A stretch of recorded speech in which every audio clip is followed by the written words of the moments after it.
Hello friends, இன்றைக்கி நம்ம பார்க்க போகிறது ஒரு சூப்பராக சீக்கிரமாக செய்கிற மட்டன் ரெசிபி. அதுக்கு நம்ம ஃபஸ்ட்டு ஆயில் ஹீட் பண்ணிக்கலாம். கொஞ்சமாக சோம்பு போட்டு ஃப்ரை பண்ணிக்கலாம். நெக்ஸ்ட்டு ஃபைனாக கட் பண்ணி வச்சுருக்கிற ஆனியன் சேர்த்துக்கோங்க. ஸோ ஆனியனை நல்லா வதக்கி எடுத்துக்கோங்க. ஒரு 3/4 அளவு குக் பண்ணிக்கணும் நம்ம. நெக்ஸ்ட்டு பார்த்திங்கன்னா காஞ்ச மிளகா நம்ம சேர்த்துக்கலாம். ஒரு 7 காஞ்ச மிளகா கிள்ளி போட்டுக்கோங்க. நெக்ஸ்ட்டு ஃப்ரெஷ்ஷாக பறித்த கருவேப்பிலை. ஆனியன் பார்த்திங்கன்னா ஆனியன் எந்த அளவுக்கு நீங்கள் வதக்கி எடுத்துக்கணும்.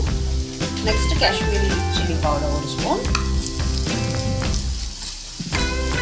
இதில் மசாலாஸ் எதுவுமே நம்ம சேர்க்குறது ரொம்பவே சிம்பிளாக ரொம்ப யூனிக் டேஸ்ட்டாக இருக்கும் இது.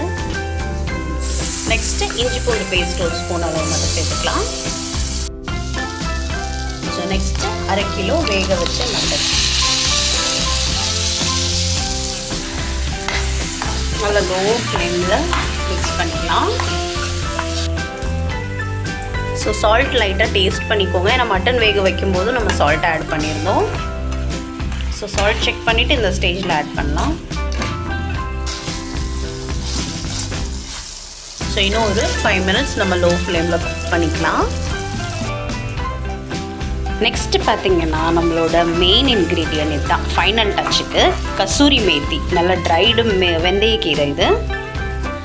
ஸோ ஃபைனலாக ஆல்மோஸ்ட் நல்லா குக் ஆனதுக்கப்புறம் நீங்கள் ஃபைனலாக இதை போட்டு ஃப்ளேம் ஆஃப் பண்ணிட வேண்டியதாக. இது ரொம்ப அதிகமாக சேர்க்க வேணாம். இது லைட்டாக போட்டாவே நல்ல ஃப்ளேவர் கொடுக்கும். ஸோ இதோட பேர் என்னன்னு நீங்களே கண்டுபிடிச்சிருப்பீங்க. கசூரி மட்டன் தான் நம்மளோட ரெசிபி நேம்.